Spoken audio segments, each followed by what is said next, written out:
In my How to Knit Socks series, we are going to put a cuff on our toe-up sock and we are going to put a toe on our cuff-down sock today. As you might imagine, this one is the easier one. This is very straightforward. So we're going to start with this one. Now, when it comes to the cuff of your sock, you can either do, you should and please excuse my nails. I tried some press-on nails and all of them have stayed on this hand. This hand, some issues. So your cuff of your sock is almost always going to be ribbed. And this is because a ribbing is very elastic and it is going to help hold your sock up. So you can either do a 2x2 rib or a 1x1 rib. This is entirely up to you. I do recommend that your cuff be at least 1.5 inches long. So the longer it is, the grippier it's going to be. So personally, I find that a 1x1 rib holds my socks up better. It doesn't look as nice though. I will say that the 2x2 rib looks better, but 1x1 for whatever reason seems to be a little bit better about actually holding up the socks. So unlike for sweaters and other things where you are going to often go down a needle size for the ribbing, you really don't need to do that here. You want the ribbing to pull in close to the calf, but you don't want it to be, skin tight. And you also want it to be flexible enough for when you put the sock on, because at that point, ultimately, your sock is going to have to stretch to go all the way around this part of your foot, and that can get this width can sometimes be a challenge to fit the sock around. So you don't want that ribbing to be too tight. So most likely you have worked in ribbing before, but just in case, ribbing basically means you are going to, in this case for a 1x1 rib, knit one and then purl the next stitch. Knit one, purl the next stitch. And that's just what you're going to do all the way around, and that's what you're going to do for all the rounds until you are done. So for any kind of ribbing, you want an even number of stitches. But for a 2x2 ribbing, you want to make sure you have a multiple of 4.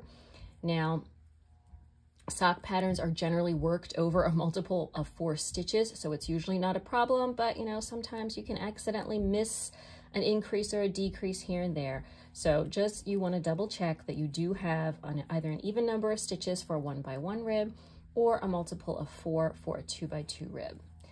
And that is pretty much it for the ribbed cuff. You do want to make sure that you are using a flexible bind off. So the bind off that I recommend for your ribbed cuff is Jenny's Surprisingly Stretchy Bind Off. I do have a separate tutorial for this that I will link here now, so you can check that out. Yeah, this is pretty much it as far as your toe-up sock is concerned.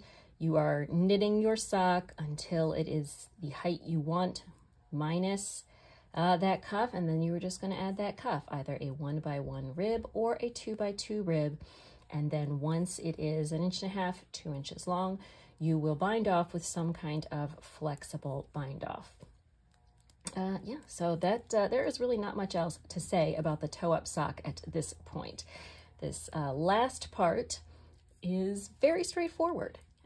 So that is another one of the nice things about the toe-up sock. You kind of get all of the complicated stuff out of the way first, and then you just end up with a nice, a straight leg and a simple cuff. And that's pretty much it. So I don't think we need to belabor the cuff of your toe-up sock any longer. Pick a ribbing, work in that ribbing for 1.5 inches, 2 inches, bind off loosely, and that is it.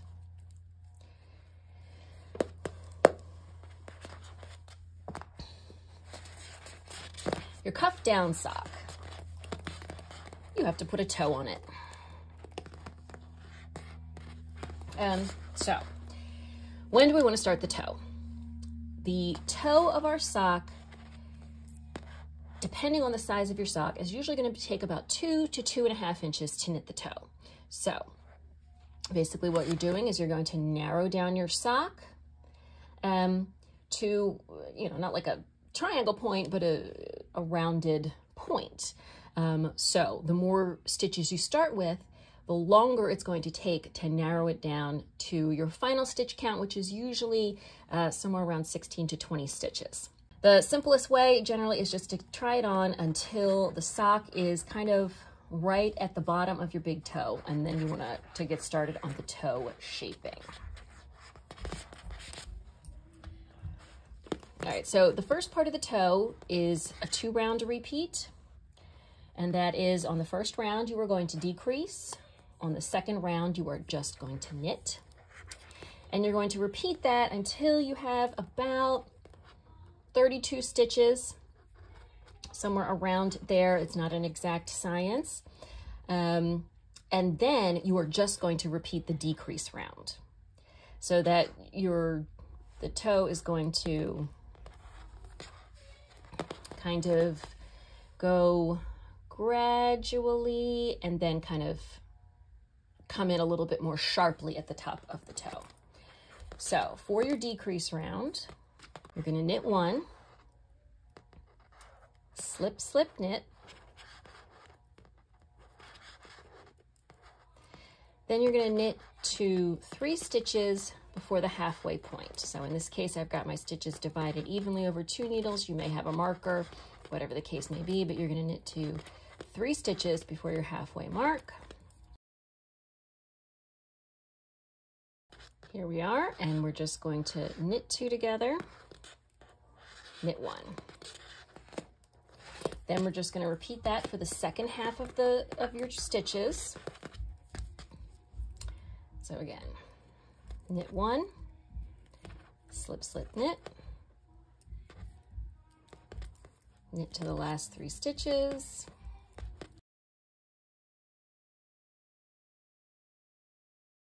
knit 2 together, knit 1. The next round we're going to knit, and we're just going to repeat those 2 rounds until we have something like 32 stitches. It doesn't have to be 32. You could, if you are working up to a larger size, you may want to start removing that second round when you're at 36 stitches. It's really a matter of preference and trying it out. But for most sizes, unless you have a very small or very large sock, you're going to start around the 32 stitch mark, taking out that second plain round and just doing the decrease round over and over until you are down to 16 stitches. Again, if you are knitting a very large sock, you may want to only decrease down to 20 stitches. And once you're at that point, you want to have your stitches divided evenly over 2 needles. So let me work on this toe and we'll get there.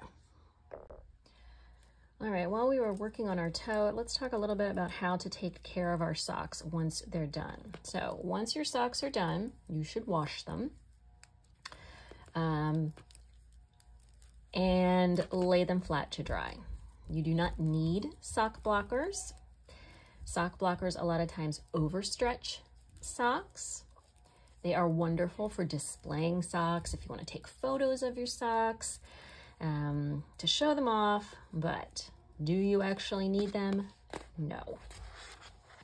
If you do want to use them, make sure that you're using the right size so you're not overstretching your socks. Caring for your socks. If it is within your power, I suggest hand washing your socks. as much as possible. If that is not within your power, I suggest washing your socks in cool water with wool wash on a delicate cycle in your washing machine if you are using superwash yarn. And I very much suggest never putting your socks in the dryer, even if the yarn label says it is okay. The heat in the dryer and the tumbling in the dryer aren't good for your socks, even if they are superwash, even if you are using a cooler setting. I just don't recommend it. You know, when after I had my kids who are, you know, were only 18 months apart, I was freaking exhausted, and I started putting my superwash socks in the regular washer and dryer, and they just started falling apart. They just, you know, sprouting holes, color fading, looking ratty. I really don't recommend it. So if you can, go for a hand wash. If not, don't just kind of toss them in with the rest of your laundry. Be sure to kind of give them a little extra TLC by using specific wool wash, using a delicate cycle, and always, always, always lay your socks flat to dry. All right, so here is my toe. I love that it is red. I think on my first sock it did not come out red. You can see it has, you know, narrowed down from this point, and now I've got 16 total stitches left, 8 on each side. And now we need to join them together. There are a couple of ways you could do this, but the most common way used, I want to say, in probably 99% of cases is by grafting them together. So I have a separate video for this that I'm going to link, and then I'm going to show you real quick a demonstration. But you want to check out that video for more detailed explanation. So I'm just going to cut my yarn and leave, you know, I don't know, a foot. It's not an exact science. We're only grafting 8 stitches together. And then we're going to get a yarn needle and attach the yarn to our yarn needle. Okay, so the yarn is at the back, and step 1 is to insert the yarn needle into the first stitch on the front needle as if to purl and pull it through. Then insert it into the first stitch on the back needle as if to knit and pull it through. So that's just our setup, and then we're just going to keep going with these same 2 movements, and that is insert the yarn needle into the first stitch on the front, pop it off, then insert it as if to purl on the second stitch, and then pull the yarn through both of those stitches. And then do the opposite for the back. So insert as if to purl in the first stitch, pop it off, then insert as if to knit in the second stitch, and pull the yarn through. Sometimes the yarn gets tangled up on the needles. That's okay. We are just going to do that all the way across. Knit, purl, Ooh, purl, that's nice. knit. It's really nice sock. I want to watch you. Okay, thanks. And who else is in here? It's a Polly. The joys of working from home. Hi, Polly. Shh. Knit, purl, Pollyanna, get out of the way, purl, knit. Wow, what a nice sock you made. Thank you, Oliver.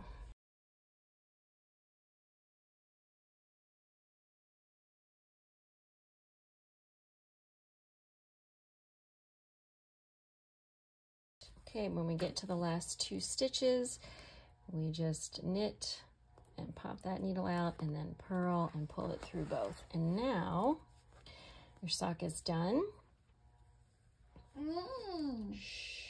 You're going to pull this yarn into the inside of your sock, and then eventually you can turn your sock inside out and weave this end in. So you're just gonna stick it in here and pull it to the inside. How can you do that? Thank you for your commentary, Oliver.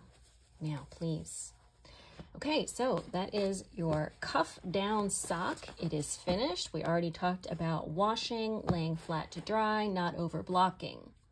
So there you have it, how to knit socks from the toe up and from the cuff down. The last thing I want to let you know is that in the description box down below, I have a link to my basic vanilla sock pattern, which includes instructions for both toe up and cuff down, and the stitch counts for 5 sizes, plus some additional information about how to resize it if you need a smaller or larger sock. But that is pretty much it. I will still be finishing up the cuff on my toe up sock, but your sock knitting journey has come to an end. Thank you so much for joining me for this video. I will put all 3 videos from this series in a single playlist for those who are interested. And again, don't forget, you can download that free basic sock pattern in the description box down below. Thank you again for joining me, and I will see you soon in another video. Bye.